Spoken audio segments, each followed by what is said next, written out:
Hello and thank you for joining me for this RackEmApp video talking about venue management. This video is for venue owners and managers that have got pool tables that they operate. Most of the time this is going to be for those that if you've got a RackEmApp league that runs locally and they might have teams that operate out of your venue, and it's a great way of being able to extend functionality within your venue to that league, and ideally for smaller clubs with fewer tables than dedicated pool halls, but it's not limited to it. So if you're a full-on dedicated pool hall where this is your only business, chances are you've already got a system in place that does this. But if you've got, I don't know, between 2 and 6 tables that you want to be able to offer out things like online booking for, or be able to offer different payment models and booking models for it, then RackEmApp could be for you. It could also be useful for you if you run competitions, but we'll come to that later. Functionality here includes the ability to share your venue and tables with leagues, and that's really useful if those leagues run competitions in your venue. If you want to run things like tablet scoring or arenas, then they can make use of your tablets and maybe some of your streaming kit without necessarily having to have admin access to your account. We've also got a table booking system which can be managed both in person over the bar but also online, and that online table booking can consist of things like promotional codes. It can allow payment up front, it can allow payment after the event, and it can also require an approval process if you want to, and we'll talk about those in a moment. And finally, we've got table light management. So this is, if you wanted to be able to start offering your pool tables out by the hour, but the kind of the pool light systems out there are very expensive, and we can talk about how those table lights get managed in a very affordable way that's easy to set up within RackEmApp. And like I've mentioned, as a venue, you'll get access to the competition management functionality, and that includes the ability to do tablet scoring, streaming, run arena screens with nice seat names, and run competitions within your venue. But we've got a different video that covers all of that functionality. So check our YouTube channel for the video called Competition Management, and that'll tell you everything you need to know about all of that kind of area of functionality. So this video is going to cover on sharing that venue, table bookings, and your table light management functionality. And let's get into it. When you are registered as a venue, first you have your personal login menu here, but also you've got the administration that relates to your club or venue. And when you drill into this, you see you've got lots of other functionality within here, which covers all the things that you can do within the wider scope of RackEmApp. But specifically for the venue specific features, they all appear underneath venue management. And we've got the 4 different options in here. And we're going to start off by looking at your basic settings. Now, these settings contain all the things that you need to know, that the system needs to know specifically to help you operate your club within RackEmApp. So starting off with this panel here, we've got your venue details, the name of it, any details around the club. So it could be a bit of blurb around your club, about any membership policies, anything else you want to present to people there that appears on your public site, and some contact details there along with address information. And with that address, we will display a nice Google map for people to see to help find your club. And also, if you've got a website or a Facebook page, you can provide a link to that page as well. Moving further down, we've got your list of pool tables. You can add additional pool tables here using the plus button, and we've got lots of other useful information here about those tables. So your table code is used when it comes to your streaming and arena screens and tablet scoring. We've got the name of the tables, whether you're using integrated lights for the light functionality, and we'll come on to that a little bit later. Here's where we also do the basics for the integrated light setup, which we'll come to later as well. Moving down, we've got our online booking settings. So whether or not bookings are allowed to be made without online payment. So what that'll do is it'll allow, once a booking's been entered, they don't have to pay for it. It is just booked and they'll have to pay when they arrive. You can also check the box to say that, well, okay, if they're not paying, actually you need to provide a booking confirmation for them as well. So there's a nice little interface where you can go in and you can approve bookings, which we'll look at later as well. So I'll check that box for now. We've got another one to allow you to display their names publicly against their bookings. So when your visitors are making their bookings, that box will allow users to opt in to show their name for the tables that they've got booked, which has been a request that's come through from one of our clubs. And yeah, also display that against the time slots on the booking page. We've also got a section for you to enter all of your booking terms and conditions. That's really important for you guys to make sure that you comply with any local policies that you've got in terms of online booking, and taking money over the web and all the other bits and pieces. Got the ability to enable or disable online bookings, so that's a very quick checkbox there. And we've also got the ability to automatically refund cancelled bookings if they've paid online. So with that box checked, if somebody cancelled the booking and they paid online, they'll be refunded automatically for it. If you don't want to do that, check the box there as well. Next up, we've got information about our venue shares. So we have got this venue shared with the Andover Pool Association and Evolve 8 Ball. And what that means is the tables that I've got in my venue can be selectable by teams when they register. They can be used by those organisations when it comes to managing competitions. And that means they can push matches to your pool tables to make use of your tablets, to make use of your streaming capabilities, and to make use of your arena screens. So it's a great way of being able to allow leagues to come into your venue and make use of that, and everybody wins. The pool leagues get a great venue with great functionality. They put more money behind the bar, and it's successful for everybody. Scrolling back up here, we've got our opening times. Obviously this is useful just for people to know about, but specifically this is for table bookings, of course, and being able to understand when those tables are available to be booked. We've got your bookable resources. Now, your bookable resources can be your pool tables, but they could be snooker tables, it could be a darts room, it could be a meeting room, it could be anything that you want to be able to offer from a booking perspective. You set the minimum time that resource can be booked for, and you can also set the hourly rate for that. Okay, and also whether it's active or not. And the active flag determines whether it appears on your bookings page. Of course, if you don't want it to be bookable, you can also delete it using the delete button here. We've also got the ability to set exclusion times. Now, your exclusion times will block out a particular resource for a particular time period on a particular day, and it will do that every week. So if, for example, your pool tables aren't available on a Friday evening because you have darts on a Friday evening and it's a big darts night, you can set that exclusion time in here, and that means you don't have to go in to set fake bookings in every time to be able to do it. You just know your tables are not available for that period regularly, and once you've got that set, you can always just delete it again afterwards once it's run out. So another kind of useful little section there. So with all of that bared in mind, you have got your venue set up to start looking at this online booking system. So we're going to start off by looking at the back end. So this is what you might have behind the bar. Some clubs put this onto a tablet or have it accessed by a laptop, but under venue management, you've got the bookings option, and that bookings option is where it takes you to your user interface that shows you your table booking. As you can see here, I've got some bookings here because it's league night in this venue today, but I can also see some other slots that I've got available to be able to place bookings. If I were to double click my booking here, it allows me to edit all the properties for it, assign an email address, assign it a booking category, and put any notes in that we've got through there. And we'll see how this booking comes into play in a moment, and all the details that you can fill into this.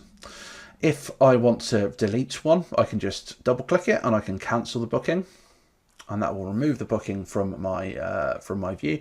And I've got different views here. I can change my dates using the date control at the top there. I can see everything I've got for today. I can see it in terms of a timeline, and I've got the agenda view as well that allows me just to see something against each individual table that I've got there. But I like the timeline view, seems to be the best one for most people. And again, yeah, if I want to make a brand new booking, double click an empty slot and you can add the booking there. As a venue, you get a public facing page that you can share and embed into your website that allows people to link to your bookings. And this is what that page looks like. So you start off by choosing the date that somebody's looking for a pool table. So let's say it's the Thursday, like we've just seen in the previous one. I can see here, according to this, table 1 is not available. I can change it to see table 2, and I can see table 2 is available, and I can see the slots that I've got here. Now it applies some logic in here. I choose the slots that I want to book. It tells me a summary of what I'm booking down here as well, but it will only allow me to make the booking if it meets the criteria, which is making sure that each slot fills the minimum requirement. And the minimum requirement for this bookable resource was you could only book it for an hour. You can see the price for each slot, and I can just build this up. Now, I can only make a booking if it's contiguous, and that means it goes from one to the other. So if I were to check that box there, you can see I can't make that booking because I can't book for this hour and that half hour. I have to take that one, or I need to make 2 separate bookings. Very, very straightforward. Now, when you've selected your options here, it will ask you for the details about that booking. So I can see here it's for the Wolverstein Club. I've got an email address there. So this is the contact details for me as a user. And if I wanted to change that, I could. I can also do this as a guest. You don't have to be a registered user to book tables. You can provide some booking details and a booking purpose in there, and that appears within the booking, so that the staff behind the bar know what the table is being used for. So if I choose an Andover Pool Association match there, I can do that. Now I get a little section for promo codes, which I'm going to talk about a little bit later on, but we'll come on to that in a bit. And I can just press book and pay later because I've set it up to not require payment. Now I can, if I've integrated with Stripe as a payment provider, I can accept payments right away, and I go through a nice simple online checkout process. But I'm just going to book and pay later. Oh, it needs to enter a phone number. Press book and pay later, and my booking has been confirmed. Returning to the booking screen, you can see here it appears on my timeline views grey to indicate that it has not yet been approved, and I have a pending booking appearing up here. Tapping the box will allow me to either approve or deny the booking, and if I approve the booking, it obviously approves it. The user will get an email notification and the booking goes red to indicate that that has been booked. Now, one of the things that was present on the booking screen, if I go back to make another booking, was the ability to enter a promo code. And if I come back into my booking screen in the back end, use my menu, go to venue management and choose promotions, I get the ability to configure up my promo codes. And in here, I've got two different types of discount I can apply. Firstly is your basic promo code. I can create a promo code, call it whatever I want, and I can assign a discount percentage for however much I want to apply. So let's say I'm going to give 50% off and make it an active discount. I'm going to allow 50% off for the first 10 people that use it. I can set that to be unlimited. And I'm going to have a happy hour between 1600 and 1700. Okay, and this is going to be applied Monday, Tuesday and Wednesday. What this will allow me to do is say that if anybody on the checkout uses test promo for bookings on Mondays, Tuesdays and Wednesdays between these times, they will be able to receive a 50% off booking for their promo code. Given that I'm filming this on a Thursday, I am going to set this for Thursday as well. And I'm actually going to change the time on this. I'm just going to make that 2300 just so that we can test that out. So this is code test promo. Coming back onto my booking screen, I can pick my booking and I can assign my promo code of test promo, and it will validate and assign 50% discount at the checkout. And you can see here that £2.50, which totals £5, has gone down to £2.50. I can remove that promo code if I wanted to as well, of course. Now, the other type of promotion we've got is a competition discount, and this is where integration to your local league comes into play. It's very common that if you're operating competitions within your pool leagues, that the venues will offer free pool tables for those competitions when they're being played at their venues. So I can assign a new competition discount to any competition ID, which can be identified within the league's competition management setup, and apply an amount of discount based upon the competition that's been entered. And it uses the match codes to determine whether that discount gets applied. So I've got an example here. I've got my Masters pool competition, and I can see that offers a 100% discount. Now I can also insist that that discount only applies to any match where the home player is registered to a team that's registered to that venue. Again, very common setup. You don't want just anybody coming into your venue to be able to play free competition matches. Now for this example, I'm just going to disallow that and save that competition discount. And that means that any player that has got a match code linked to that competition can enter that as a promo code and receive the level of discount that's been applied there. Okay, now we're going to talk about table light management. To get started, we're just going to have a quick look at the interface in Lights to show you how this basically operates. You can see here, I've got each one of my tables and I've got a series of buttons here that determine how these things get operated. Now, in a very, very simple manner, If I am doing, let's call it a prepaid model, I can add the number of hours in that my projector table has been paid for, take the money over the bar, and I can press the play button, and I can see that light goes green to indicate that is in place. Got a really quick visual indicator to determine that that is running. Now, alternatively, if I didn't want to prepay it, I can operate a pay-as-you-go model, and I can press the play button, and that will start counting that up. And as this is counting up, it's calculating it against the table cost per hour to determine how much that person needs to pay. And if I then try and stop these, you can see stopping one that's being paid for and pay as you go tells me how much they owe. So that allows you to then take the money at the bar when they come back, bring in the balls back or whatever else they need to bring. And that will stop the light. Now, if I do the same thing over here, it doesn't ask me how much how much I need to pay because it's already been prepaid, but it does tell you that actually it's going to reset everything to 0. So it's just a little bit of a warning there. Now this can run in full screen mode, so just by tapping that box there will allow it to run in full screen, meaning that you can very easily just run this on a tablet device behind the bar, and that is really the kind of mode of operation that's there. Now it probably goes without saying that when I press the button to start and it goes green, this is the point that your light turns on. So the question then is, how does it work?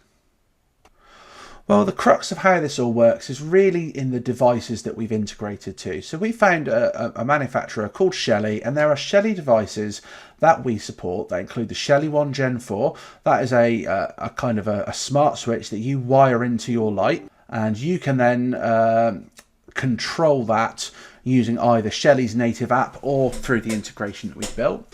So that requires a little bit of electrical input, of course, because you need to wire that into your lighting circuits. Alternatively, if I click on the relays, I can see one of the options we've got here is the Shelly Plus Plug UK. Now this is the one that I prefer to use. The reason being you can wire up your pool table light to have a standard 13 amp plug on the end of it and plug this in, and that means your lights become movable and your smart switches become movable, which means this kind of loosely coupled approach allows you to really use this technology anywhere. And again, you could use it for pool table lights, but you could use it for anything that you really wanted to automate the paying off by the hour, and that could indeed also be dartboards, of course. Now once you've purchased these smart plugs, if you're not familiar with how these things work, you normally need to buy these, you install them and you get them on the Wi-Fi. And within Shelly's device, they've got this control panel that you go on the web. They've also got a native app that you can use to set these things up as well. But ultimately the devices get installed on the Wi-Fi and they appear in here. And you can see here I've got a very simple setup which allows me to switch these devices on and off through this. I can do this through the native Shelly app as well. But ultimately it's integration to this that is at the heart of what we need to be able to do. Now, if I come into the settings cog, I need to get my authorization cloud key. If I press that button there, it will show me some information that I'm going to need to put into RackEmApp. All right. I'm not going to show you that at the moment because that's secure information. But once I've got that, the other thing I need to do is for my devices. And if I come into my home and go into all devices, let's go with table light number 1. Go into settings, device information. I also need my device ID. And the reason I need that information is so that in the venue management settings option, I can plug that information in here. So my Shelly Cloud device server has come from the Shelly Cloud control panel and as well as the authorization key. Now for each individual light, you have the box checked and you indicate what that individual light's ID is, and that is how it links the two together. Now when the two things are linked together, when you use this screen, this fires a command to your smart switch to turn it on and off. And whilst it's hard to show on a screen share, I've actually got a couple of sample videos that I'm just going to insert here so you can see those in action. Now the first one is just a wired in smart switch with a standard desk lamp, just so you get an idea of the fact that this is on, and it's just something that I can test through my desk.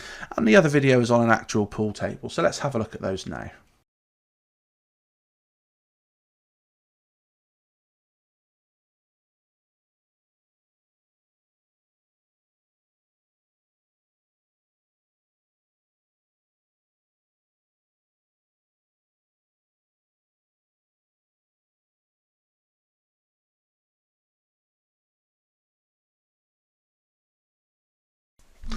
So as you can see there, it's a really, really easy user interface for you to have behind the bar to just to keep control of those tables. And, you know, if you start introducing techniques like, you know, only giving the balls out when the table's got people on it, if you're operating key operated free play, it will allow you to keep better track of when tables need to be taken on and off of free play.